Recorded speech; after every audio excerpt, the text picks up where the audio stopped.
Welcome to class number 10। आज हम देखेंगे सिंपल फ्यूचर टेंस को। The simple future is used to talk about activities और situation that will happen at one particular time in future. अब ये हमारी timeline है, ये हमारा फ्यूचर वाला पार्ट है। तो फ्यूचर में किसी भी पॉइंट पर जो एक्टिविटी होगी वो हमारा बताएगा सिंपल फ्यूचर टेंस। तो ये हमें क्या बताता है, कोई भी एक्टिविटी हो या कोई सिचुएशन हो जो कि will happen at one particular time in future. अब ये वन पर्टिकुलर टाइम कौन सा होगा ये डिटरमिन नहीं होता, प्री डिटरमिन नहीं होता, ये फ्यूचर में कभी भी हो सकता है। मतलब फ्यूचर के किसी भी पॉइंट पर एक्टिविटी हो सकती है लेकिन उस पर्टिकुलर पॉइंट पर वो होगी। तो ये हमारा बताता है सिंपल फ्यूचर टेंस। कुछ एग्जाम्पल्स हम इसे समझते हैं। It will snow tomorrow. तो अगर हम आज यहाँ पर हैं, ये हमारा अगर नाउ या प्रेजेंट का मोमेंट है, तो इट विल स्नो टुमारो, मैं कल की बात कर रहा हूँ कि कल जो है वो स्नो या फिर हमारा जो ओलावृष्टि वो होगी। तो आप देखेंगे यहाँ पर आ रहा है स्ट्रक्चर में विल, फिर it is going to snow tomorrow, is going to snow tomorrow. ये फ्यूचर में बताने का दूसरा तरीका है। तो ये जो दो सेंटेंसेस है, ये दो अलग अलग स्ट्रक्चर्स हैं हमारे सिंपल फ्यूचर टेंस के पर होने वाली किसी एक्टिविटी को बताने के। इसके स्ट्रक्चर को अभी हम नीचे और डिटेल में देखेंगे।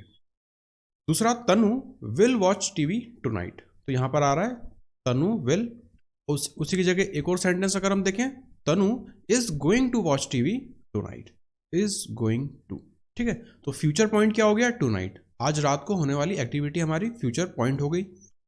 ये एक तरीका हुआ उस एक्टिविटी को बताने का विल का यूज करके, और ये दूसरा तरीका हुआ उस एक्टिविटी के बारे में बताने का इज गोइंग वाले स्ट्रक्चर को यूज करके।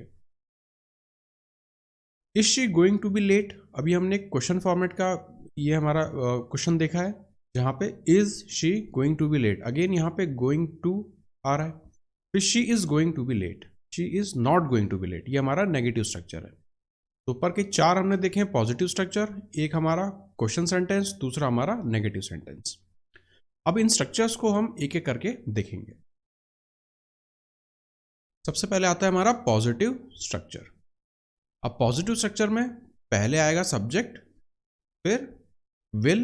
अब ये विल जो आएगा ये फिक्स्ड है, इसलिए इसको मैंने यहाँ पे कोट्स में लिखा है।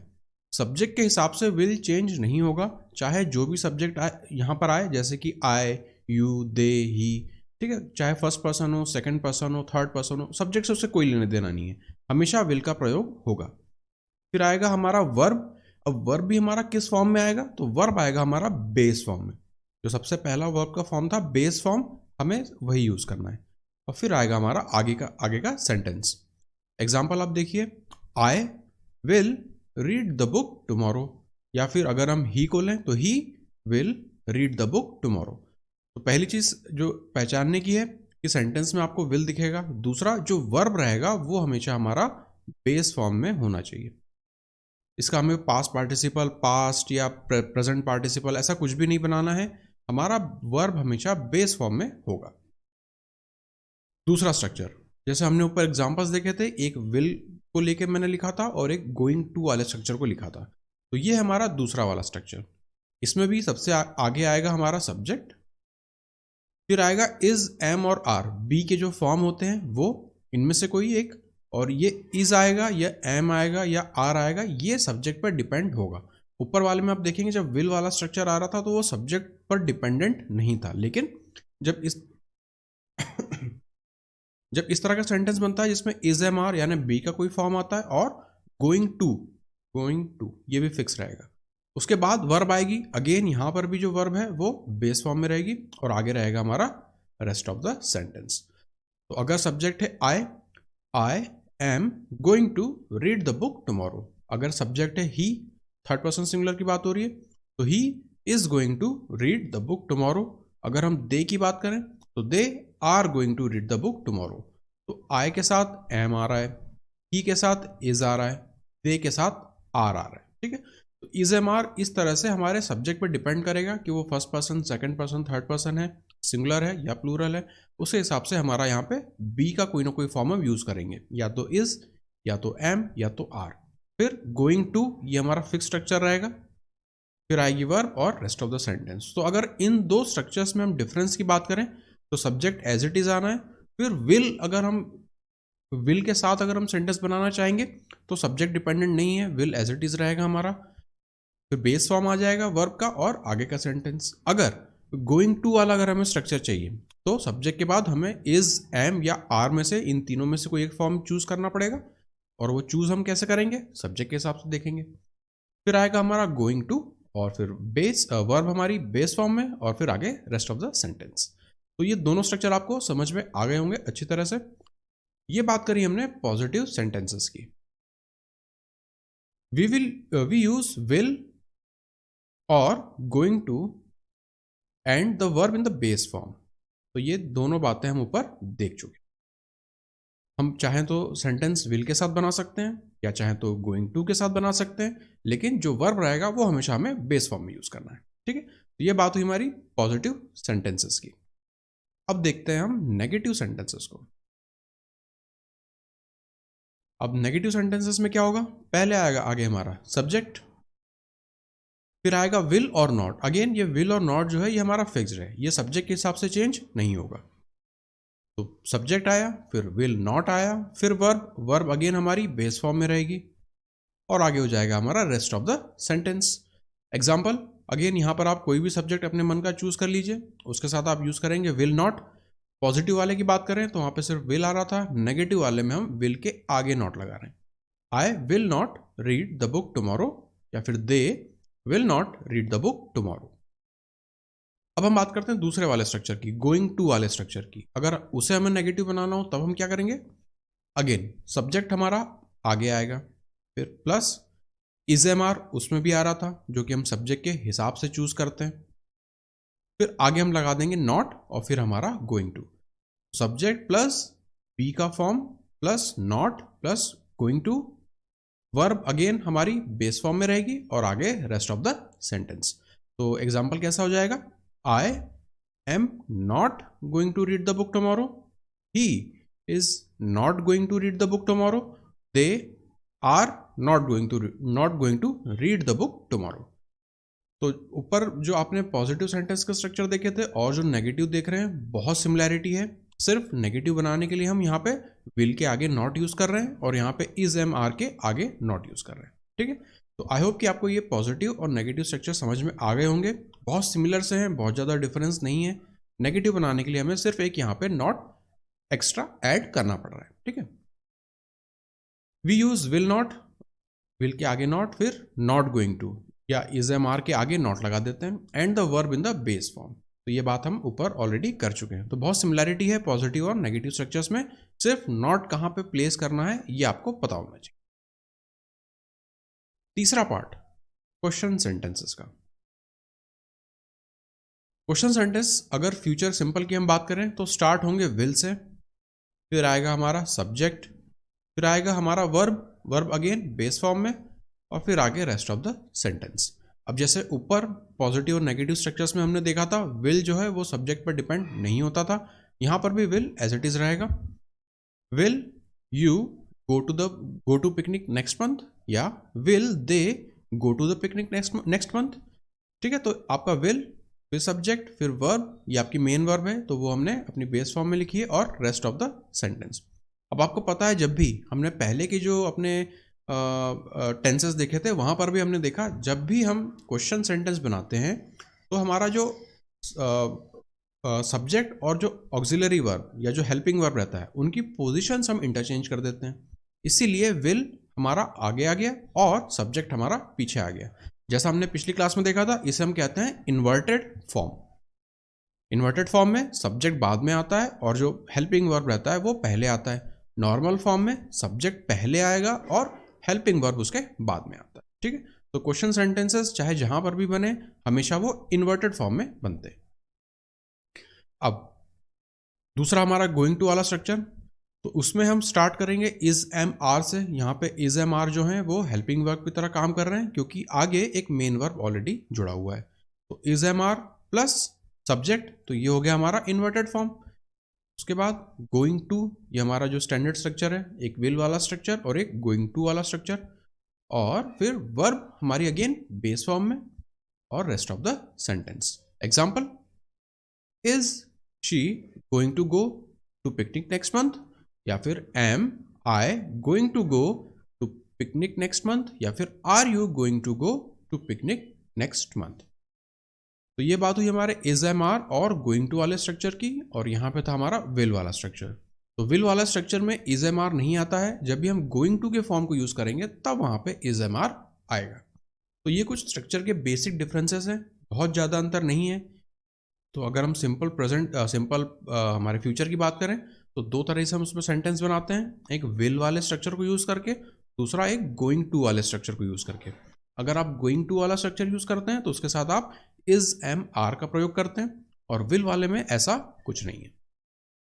तो ये हमने देखा हमारे टेंस को आज के। नेक्स्ट हम देखेंगे ग्रामर के rules. Rule number 28, generally a large number of is followed by a plural verb, while the large number of is followed by a singular verb.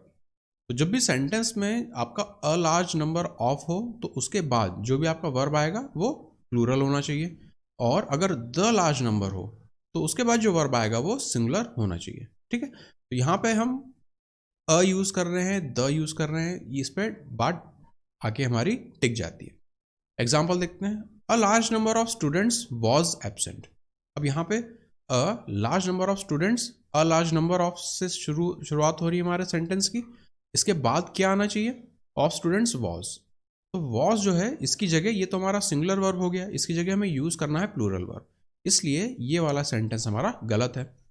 दूसरा, a large number of students were. तो हमें पता है rule के हिसाब से जब भी अ लार्ज नंबर ऑफ इस तरह का सेंटेंस हमारा बनेगा तो उसके बाद जो हमारी वर्ब आएगी वो हमारी प्लूरल फॉर्म में होनी चाहिए। तो इसके हिसाब से ये हमारा सेंटेंस सही है। दूसरा example, the number of tourist have gradually fallen of. The number of tourist have gradually fallen of. अब यहां पर यूज हो रहा है हैव। अब हमारे रूल की तरफ अगर हम देखें तो जब भी द लार्ज नंबर ऑफ इस तरह का जब भी हम सेंटेंस यूज करेंगे, ये वाले फ्रेज यूज होंगे, तो उसके साथ जो वर्ब आनी चाहिए वो सिंगुलर यूज होनी चाहिए, जबकि यहाँ पे हमारी जो वर्ब है वो प्लूरल यूज हो रही है, इसलिए ये वाला सेंटेंस गलत है। तो सही सेंटेंस कैसा होगा, the number of tourist has. The number of ये हमारा स्ट्रक्चर था, तो उसके साथ जो वर्ब यूज करी हमने वो सिंगुलर यूज करी, तो अब ये सेंटेंस हो गया सही।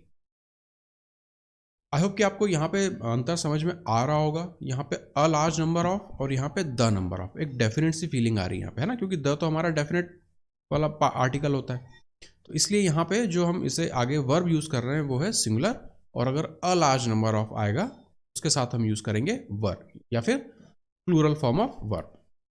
तो ये बात हुई हमारे रूल नंबर 28 की। Rule number 29, if it is high time, ये वाला स्ट्रक्चर अगर आपको कहीं दिखे, इट इज हाई टाइम, इससे सेंटेंस शुरू हो रहा हो, या फिर इट इज अबाउट टाइम, या फिर इट इज टाइम, इस तरह के जब भी आपको फ्रेजेस या इस तरह के जो भी स्ट्रक्चर है वो यूज होंगे, तो उसके बाद जो हमारी वर्ब आएगी वो V2 फॉर्म की होनी चाहिए। अब V2 फॉर्म क्या होता है, हमारा पास्ट का फॉर्म होता है। जो हमने 6 वर्ब के फॉर्म्स को देखा है उसमें से V2 फॉर्म हमारा होता है पास्ट का form, is use in the sentence. अब इसको आप एग्जाम्पल से समझिए, it is high time you start working hard. तो इट इज हाई टाइम, है ना, ये वाला इस तरह का आपको स्ट्रक्चर दिखेंगे, it is high time, it is about time, या फिर इट इज टाइम। इसके बाद जो हमारी मेन वर्ब आएगी वो मेन वर्ब हमारी पास्ट फॉर्म में या V2 वाले फॉर्म में होनी चाहिए। अब यहाँ पे किस फॉर्म में दी है, यू स्टार्ट। अगर हम स्टार्ट को देखें तो ये तो बेस फॉर्म हो गया, इसलिए ये हमारा सेंटेंस गलत है। सही सेंटेंस कैसा होगा, it is high time you started. हमने स्टार्ट को V2 के फॉर्म में कन्वर्ट किया और फिर उसे हमने यहाँ पे यूज किया, अब ये सेंटेंस हो गया सही। तो ये बहुत सारी चीज़ें हैं, बहुत सारे रूल्स हैं या फिर इस तरह के स्ट्रक्चर्स हैं जो हमें याद रखने पड़ते हैं, पर आप जब क्वेश्चन सॉल्व करेंगे ना तो आपको इस तरह के स्ट्रक्चर्स बार बार दिखेंगे, है ना, क्योंकि ये बहुत कॉमन से रूल्स हैं। अगेन मैं आपको पहले भी बता चुका हूँ कि अगर ग्रामर और कॉम्प्रहेंशन की बात करें तो ग्रामर को हमको 30% वेटेज देना है। उसका कारण ये भी है कि जब आप ये सारे रूल्स पढ़ लेंगे ना, आप करीब 90, 100, 120 रूल्स जब आप पढ़ लेंगे टोटल, आपको बहुत सारे ग्रामेटिकल्स जो एरर आते हैं उनका पहले से आइडिया लग जाएगा, उनमें क्या गलतियां होती है वो भी आपको पहले से पता रहेंगी। तो बस आपको एग्जाम में उन्हें फटाफट देखना है, सेंटेंस स्ट्रक्चर को रिकॉल करना है और टिक लगा देना है। इतना आसान हो जाएगा ग्रामर के पोर्शन को अटेंड करना, है ना। उसमें फिर वो आपका स्कोरिंग पोर्शन बन जाने वाला है। लेकिन कॉम्प्रहेंशन ऐसे काम नहीं करता है ना, उसमें कोई शॉर्ट ट्रिक नहीं चलती, उसमें एब्सोल्यूट आपको मेहनत करनी पड़ती है, क्योंकि सेंटेंस को समझना एक दूसरी बात है और इस तरह से ग्रामेटिकल्स एरर को देखना यह दूसरी बात है। एरर्स को देखना आसान इसलिए होता है क्योंकि जो एरर होते हैं वो रिपीटेटिव नेचर के होते हैं, है ना। आप जहाँ से भी प्रैक्टिस करेंगे, आप वेबसाइट पे जाके क्विज देंगे तो एग्जाम में भी आपको देखिए इसी तरह के आपको जो एरर्स हैं वो दिखेंगे। तो आप अगर आप प्रैक्टिस करके गए हैं तो आप तुरंत एरर भी पहचान लेंगे, सेंटेंस में कहाँ गलती आती है वो भी पहचान लेंगे। लेकिन कॉम्प्रहेंशन में आप क्या करेंगे, अनसीन पैसेज नया सा रहने वाला है ना। जो आपके जंबल जो आपके पैराग्राफ्स आते हैं उसमें भी आपको कॉम्प्रहेंशन लगाना पड़ता है। तो ये सारी चीज़ें जो कॉम्प्रहेंशन वाली होती हैं वो होती हैं टफ इसलिए होती हैं क्योंकि वो टाइम कंज्यूमिंग होती हैं और स्किल में लगती है आपको, है ना। धीरे धीरे चीज़ें डेवलप होती हैं, न कि ग्रामर की तरह कि आपने कुछ रूल्स पढ़ के आप चले गए और आप फटाफट वहाँ पे टिक लगाया है। तो आप हमेशा जब भी पढ़ें तो ग्रामर को कम फोकस दीजिए, कॉम्प्रहेंशन को आप ज़्यादा फोकस दीजिए, है ना। तो ये था हमारा रूल नंबर 29। अब चलते हैं हमारा लास्ट रूल आज का, rule number 30। When a subject becomes the receiver of an action, ये इंपॉर्टेंट है। When a subject becomes a receiver, जो सब्जेक्ट है वही एक्शन का रिसीवर भी है। उस केस में following verbs take reflexive pronoun. ये रिफ्लेक्सिव प्रोनाउन की बात आ रही, जैसे जब भी एक्विट होगा, absent, avail, reconcile, amuse, resign, adapt, adjust, pride और इस तरह के जो और भी वर्ड्स होते हैं जो मेन हैं, जिन पे एग्जाम में क्वेश्चंस अभी तक दिखते आए हैं, वो सब मैंने यहाँ पे ऑलरेडी लिख दिए हैं। अब इनमें क्या होता है कि जब भी आप इस तरह की जो वर्ब्स यूज करेंगे तो इनके साथ आपको एक रिफ्लेक्सिव प्रोनाउन यूज करना पड़ता है। इस बात को आप एग्जाम्पल से समझिए। आई प्राइड, यहाँ मुझे प्राइड दिखा, प्राइड हमारी इस लिस्ट में भी है। तो I pride on being able to work smoothly under pressure too. पर यह सेंटेंस गलत है। इसमें गलती क्या है कि प्राइड या इस तरह की जब भी हमारे subject I pride on being able to, यहाँ मेरी ही बात हो रही है, मतलब मैं ही जो हूँ, यहाँ जो चीज़ बताई जा रही है उसका रिसीवर भी हूँ। प्लस जो वर्ब्स यूज हो रहे हैं वो प्राइड या एक्विट या एब्सेंट या अवेल या रिकनसाइल या फिर अम्यूज या फिर रिजाइन या फिर अडेप्ट या फिर एडजस्ट या प्राइड, इस तरह के वर्ब्स वहाँ पे आपको दिखेंगे। तब आपको उनके साथ रिफ्लेक्सिव प्रोनाउन यूज करना होता है। जैसे आई प्राइड माई सेल्फ, ये हमने यहाँ पे रिफ्लेक्सिव प्रोनाउन यूज किया। On being able to work smoothly under pressure, ठीक है। तो ये सेंटेंस हमारा हो गया अब सही। I pride myself on being able to work smoothly under pressure too. दूसरा एग्जाम्पल देखिए, we adapt to the environment. We हमारी बात हो रही है, adapt to the environment, again इस एक्शन के रिसीवर भी हम ही है। प्लस जो वर्ब यूज हो रही है वो हो रही है हमारे यहाँ पे अडेप्ट। अब यहाँ पे रूल के हिसाब से रिफ्लेक्सिव प्रोनाउन आना चाहिए था, जो कि यहाँ पर नहीं है, इसलिए ये सेंटेंस हो गया गलत। सही सेंटेंस क्या है? वी अडेप्ट आर सेल्व्स, तो अडेप्ट आया, फिर आगे हमने यूज किया ourselves to the environment. आप देखेंगे इस तरह के सेंटेंस जो है पहचानना बहुत टिपिकल हो जाएगा, अनलेस ये वाला रूल आपको याद ना आए कि जब भी जो हमारा सब्जेक्ट है सेंटेंस का वही हमारे वही जो है वो रिसीवर हो जा रहा है एक्शन का हमारे सेंटेंस में। और यहाँ पे जो वर्ब्स आपको पहचाननी है वो है pride, equity, adapt, absent, avail, reconcile, इस तरह की वर्ब्स उसमें आपको दिखेंगी। तब वहाँ आपको ये रूल याद आना चाहिए कि आपको एक रिफ्लेक्सिव प्रोनाउन यूज करना है, जैसे हमने इस वाले सेंटेंस में किया है और इस वाले सेंटेंस में किया है। We adapt ourselves to the environment, ठीक है। तो ये वाला रूल थोड़ा सा टफ पड़ जाता है क्योंकि एकदम से तुरंत हमें देखने में एरर पता नहीं चलता, अनलेस आपको ये वाला रूल याद हो। आप ये प्राइड, अडेप्ट, इस तरह के वर्ब से आप पहचान पाएंगे कि हमें यहाँ पे कुछ ना कुछ रिफ्लेक्सिव प्रोनाउन यूज करना है, ठीक है। तो थोड़ा सा टफ रूल है, पर अगेन एक बार अगर आपको चीज़ पता चल गई, आपने उसमें 2-3 बार प्रैक्टिस कर ली, तो ये फिर आपकी हैबिट में आ जाएगा, फिर आपको कोई प्रॉब्लम आने नहीं वाली। तो ये 3 रूल्स हमने देख लिए। इसके पहले फिर हमने सिंपल फ्यूचर को देखा है, उसके 3 कंडीशंस हमने देख ली, पॉजिटिव सेंटेंस की, नेगेटिव सेंटेंस की और क्वेश्चन सेंटेंसेस की। प्लस हमने देखा दो तरह के स्ट्रक्चर बनते हैं, एक विल वाला स्ट्रक्चर, दूसरा गोइंग टू वाला स्ट्रक्चर। उनमें स्ट्रक्चर में क्या चेंजेस हैं वो भी हमने देखा है, प्लस उनका हमें नेगेटिव कैसे बनाना है नॉट ऐड करके, प्लस उसका हमें क्वेश्चन वर्ड्स क्वेश्चन फॉर्म या क्वेश्चन सेंटेंसेस कैसे बनाना है वो भी हमने देखा है। तो ये वाला आज का जो सेशन था रिलेटिवली ईजी था, क्योंकि बहुत ज़्यादा डिफरेंस उसमें नहीं था। कुछ चीज़ें जो थी सिर्फ आपको सेंटेंस के स्ट्रक्चर देखने थे, और ये रूल नंबर 30, क्योंकि यहाँ पे गलती बहुत फ्रिक्वेंटली होती है। अगर इस तरह की कोई चीज़ आपने पहले नहीं पढ़ी है तो फिर ये सेंटेंस आपके सामने आ भी जाएगा तो आप इसमें एरर नहीं पहचान पाएंगे अनलेस आपको ये चीज़ पता हो, है ना। तो ये कुछ चीज़ें थी जो आज की इंपॉर्टेंट है, इनके आप अच्छे से प्रैक्टिस करिएगा। प्लस अगेन बार बार मैं आपको कहता रहता हूँ कि आप नोट्स बनाते जाइए, है ना। नोट्स बनाना बहुत इंपॉर्टेंट है। दो कारण है उसके। पहली चीज़, जब आप नोट्स बनाते हैं, खुद से नोट्स बनाते हैं, तो आपको चीज़ें याद रहती हैं लंबे समय तक, ये हुई पहली चीज़। दूसरी चीज़, जब आप रिवाइज करेंगे तो आज का अगर आप आधे पौन घंटे का लेक्चर देखेंगे, पर इसको जब आप अपने नोट से रिवाइज करेंगे तो मुश्किल से आपको 5-7 मिनट लगने वाले हैं, है ना, एक दो बार। उसके बाद तो आप 2-3 मिनट में अपने नोट्स रिवाइज कर लेंगे, तो बहुत जल्दी एफिशिएंटली आपकी तैयारी होती जाती है। आप वीडियो फॉर्मेट में चीज़ों को देखते जाएंगे, अगर आगे भी आप रिवाइज करने के लिए भी अगर आप वीडियो देखेंगे तो फिर बहुत प्रॉब्लम है ना, टाइम वेस्ट होता है अननेसेसरी का। तो वीडियो देख के एक बार आप पढ़िए, उसके नोट्स बना लीजिए और फिर नोट्स को आप रिवाइज करिए। यह है बेस्ट तरीका पढ़ने का। अब हम करते हैं आज के क्वेश्चंस को। ही डैश अराइव ऑन टाइम, तो अगेन हमें पता है कि हमें फ्यूचर फॉर्म में करना है, इसलिए विल इज नॉट, विल एक ही फॉर्म है हमारा फ्यूचर का। अगर गोइंग टू वाला होता तो फिर हम उसमें देखते कि स्ट्रक्चर बन रहा है कि नहीं बन रहा है, पर यहाँ पे सिंपल सा स्ट्रक्चर है, he will arrive on time. Again अगर हम स्ट्रक्चर की बात करें विल वाले स्ट्रक्चर की, तो ही हमारा हो गया सब्जेक्ट, यहाँ पे आएगा हमारा विल। हमें पता है कि विल जो है वो सब्जेक्ट के हिसाब से चेंज नहीं होता, यहाँ पे और भी कोई दूसरा सब्जेक्ट होता तो भी हम विल ही चूज करते। फिर विल के बाद जो वर्ब आता है वो होता है हमारा बेस फॉर्म में, अराइव बेस फॉर्म में, और फिर आगे रेस्ट ऑफ द सेंटेंस। तो जो हमने स्ट्रक्चर पढ़ा था ये बिल्कुल स्ट्रक्चर को पूरा फॉलो कर रहा है। Will your folks dash before Tuesday, again आप देखेंगे आपका स्ट्रक्चर शुरू किससे हो रहा है, विल से। योर फोक्स मतलब यहाँ पे आ गया हमारा सब्जेक्ट, इसके आगे हमारा क्या आता है, वर्ब आता है। किस फॉर्म में आता है, बेस फॉर्म में आता है, तो हम बेस फॉर्म का वर्ब ढूंढ लेंगे। लीविंग बेस फॉर्म है क्या, नहीं।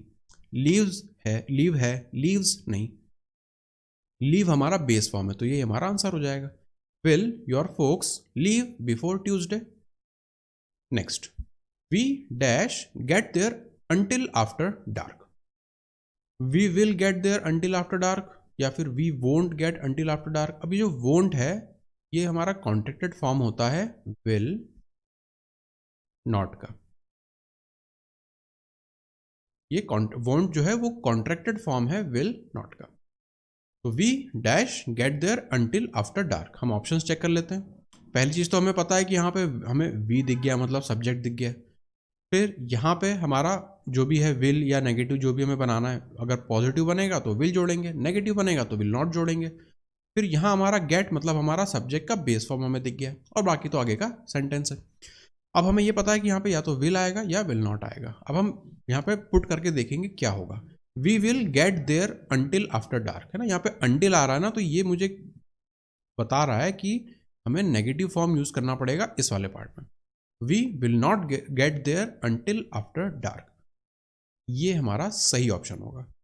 यहाँ पे जो अंटिल है ना, अगर ये कॉम्प्रहेंशन वाली बात हो गई है, ये अंटिल यहाँ पे इसने मुझे हिंट दे दिया कि यहाँ पे जो चीज आनी है वो नेगेटिव सेंस में होनी चाहिए, तभी ये पूरा सेंटेंस हमें प्रॉपर मीनिंग देगा। इसलिए यहां पर मैंने चूज किया है विल नॉट को। We will dash what your father says.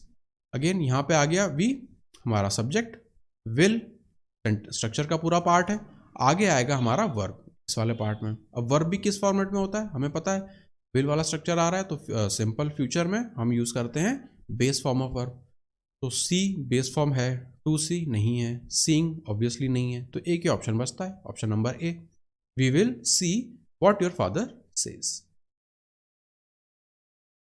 I do not dash go swimming today. अब यहां से भी आप स्ट्रक्चर से पहचानेंगे, पहले आ गया हमारा सब्जेक्ट, ठीक है, फिर उससे नेगेटिव किया हमने नॉट लगा के। अब आगे हमारा क्या आना चाहिए, फिर गो हमारा यहाँ पे हमें वर्ब भी दिख गया बेस फॉर्म में, फिर swimming today. I don't think I go swimming today, नहीं. I don't think I will go swimming today, ये हो सकता है. I don't thinking go today, नहीं. तो ऑप्शन बी हमारा सही हो जाएगा. I do not think I will go swimming today. I will go swimming today, है ना. तो ये हमारे स्ट्रक्चर को पूरा फॉलो कर रहा है. यहां से आई विल, ये किसका कॉन्ट्रैक्टेड फॉर्म है? I will. इसके कॉन्ट्रैक्टेड फॉर्म को इस तरह से लिखते हैं. तो आई do not think I will go swimming today. Next, it dash tomorrow. ऐसा सेंटेंस स्ट्रक्चर हम ऊपर ऑलरेडी देख चुके हैं. It will snow tomorrow. It will snow tomorrow. It snows tomorrow, नहीं. इट इज स्नोइंग टुमारो, गलत. It will snow tomorrow. या तो सिंपल फॉर्म को हम विल से बनाते हैं या फिर इज एम आर से बनाते हैं. प्लस उसके बाद जो वर्ब आना चाहिए वो बेस फॉर्म का होना चाहिए. तो यहां से हमें पूरी हिंट मिलती जाती है. तो आप देखेंगे अब जो हम क्वेश्चंस कर रहे हैं तो हमें स्ट्रक्चर को हम ध्यान में रख रहे हैं. अपने क्या स्ट्रक्चर आना चाहिए, पहले ही हमें जहां पर भी विल दिख जा रहा है उसे हम पकड़ लेते हैं और फिर अपना स्ट्रक्चर उसमें लगा देते हैं. Next, we won't. Again won't में बता चुका हूं विल नॉट होता है. तो we will not dash until we get there. We आ गया, नॉट वाला पार्ट आ गया, है ना. तो यहां पे जो वर्ब आना चाहिए वो क्या होना चाहिए? बेस फॉर्म होना चाहिए. तो we will not know until we get there, ये हमारा सही फॉर्म होगा. Next, I dash back before Friday. I will, ये कॉन्ट्रैक्टेड फॉर्म है विल का. I will be back before Friday. I will back before Friday, ये तो नहीं होगा. I am being back before Friday, ये तो कोई मीनिंग ही नहीं दे रहा. I will be back before Friday. Will you dash eight the rehearsal on Saturday, question mark. मतलब ये हमारा क्वेश्चन वाले स्ट्रक्चर को फॉलो करना चाहिए. प्लस विल से स्टार्ट हो रहा है. विल आ गया, सब्जेक्ट आ गया, यहां पे हमें डालनी है वर्ब. वर्ब भी किस फॉर्म में? बेस फॉर्म में. अब यहाँ पे गो भी बेस फॉर्म में है, बी भी बेस फॉर्म में है, हैव भी बेस फॉर्म में है. अब यहाँ पे हमें कॉम्प्रेंशन लगाना पड़ेगा. Will you go at the rehearsal on Saturday, या will you be at the rehearsal on Saturday, या will you have at the rehearsal on the Saturday. C को तो आप सीधा सीधा यहाँ पे हटा सकते हैं, कोई मीनिंग नहीं दे रहा सेंटेंस में वो. अब इन दो वर्ड्स, इन दोनों वर्ब्स की अगर हम बात करें, will you go at the rehearsal, यहाँ पे जो एट आ रहा है ना, ये मुझे हिंट दे रहा है कि यार यहाँ पे गो नहीं होना चाहिए. Will you go to the rehearsal अगर होता, यहाँ पे अगर टू होता तो मैं डेफिनेटली गो पे जाता. लेकिन यहाँ पे एट आ रहा है, इस वजह से मैं यहाँ पे बी यूज करूंगा. Will you be at the rehearsal on Saturday, ठीक है. ये बेट सही मीनिंग दे रहा है, गो यहाँ पे गलत हो जाएगा. अगर यहाँ पे एट की जगह टू होता, will you go to the rehearsal on Saturday, तो चल जाता, तब हम वहाँ पे गो यूज करते हैं. लेकिन यहाँ पे एट की वजह से हमें मीनिंग चाहिए बी का, वहां पे होने का, है ना. स्टेट वर्ब यूज करेंगे. Will you be at the rehearsal on Saturday. अगर यहां टू होता तो हम एक्शन वर्ब गो यूज करते. I am going to the grocery store. I think dash buy a turkey. अब यहां पे हमें ऑप्शन यूज करने ही पड़ेंगे. I think I have buy a turkey, नहीं. I think I will buy a turkey, ये हो सकता है. I think I had buy a turkey, नहीं. एक ही ऑप्शन यहाँ पे सही लग रहा है ना. आई थिंक आई, फिर will buy a Turkey. Will के बाद हमारा जो वर्ब है वो बेस फॉर्म में आ गया, तो इसलिए हम यूज करेंगे आई विल बाय अ टर्की. ये हमारे जो क्वेश्चन है वो अगेन फाइंड द एरर वाले हैं, जो ऊपर हमने 3 ग्रामर के रूल्स पढ़े थे, उन्हीं से मैंने यहाँ पर लिखे हुए हैं. सेम क्वेश्चंस आपको टेस्ट फॉर्मेट में भी वेबसाइट पर मिल जाएंगे. तो अभी तो आपको करने में ईजी लगेगा डेफिनेटली, क्योंकि हम ऑलरेडी डिस्कस कर चुके हैं. पर आपसे एक्सपेक्टेड यही है कि आप पहले क्वेश्चंस को ट्राई करेंगे, टेस्ट फॉर्मेट में देंगे वेबसाइट पर जाकर, फिर आप एक क्लास देखेंगे और फिर आप यहाँ पे इसके सॉल्यूशन को देखेंगे. तभी तो आप पहचान पाएंगे ना कि गलती कहाँ पर हो रही है आपसे. वही तो चीज़ आप सीख पाएंगे. वरना ऐसे तो क्लासेस आप करते ही चले जाएंगे, तो उसका बेनिफिट थोड़ी होगा. आप सोचिए, आज हम 10वीं क्लास कर रहे हैं, है ना. क्या आपको दूसरी क्लास, तीसरी क्लास में पढ़ाया हुआ याद है? आप धीरे धीरे भूलते जाएंगे, क्योंकि हमारा माइंड ऐसे ही काम करता है. जैसे जैसे हम आगे बढ़ते जाते हैं, पीछे की चीज़ें हमारे थोड़ी थोड़ी भूलते जाते हैं. तो उस भूलने वाले चक्र को तोड़ने के लिए हमें क्या बीच में लाना पड़ता है? रिपीटिशन करना पड़ता है चीज़ों का, है ना. आपको चीज़ें बार बार मतलब रिपीट करनी पड़ेगी, आपको रिवाइज करना पड़ेगा. तो रिवीजन जो है ना, वो आपके उस भूलने वाले चक्र को तोड़ने की चाबी है. तो वो चीज़ आपको करनी ही करनी है, उसका कोई एक्सेप्शन नहीं है, वरना पढ़ना लिखना सब बेकार हो जाने वाला है। जब आप 20-25 लेक्चर तक पहुंचेंगे तब तक आप पिछला पूरा भूलने लग जाएंगे। तो इसलिए आप टेस्ट फॉर्मेट में क्विजेस को देते जाइए, आपको चीज़ें बहुत अच्छे से याद रहेंगी। ठीक है, अब बचे हुए क्वेश्चंस को हम कर लेते हैं। A large number of students was absent. Again हमें यहाँ पे क्या देखना है, अ लार्ज नंबर। तो जब भी अ लार्ज नंबर यूज होता है तो उसके बाद जो वर्ब होगी वो प्लूरल होनी चाहिए। तो यहाँ पे वॉज की जगह क्या आना चाहिए, वर्ब। तो एरर है हमारे सी वाले पार्ट में, सी है ऑप्शन ए में।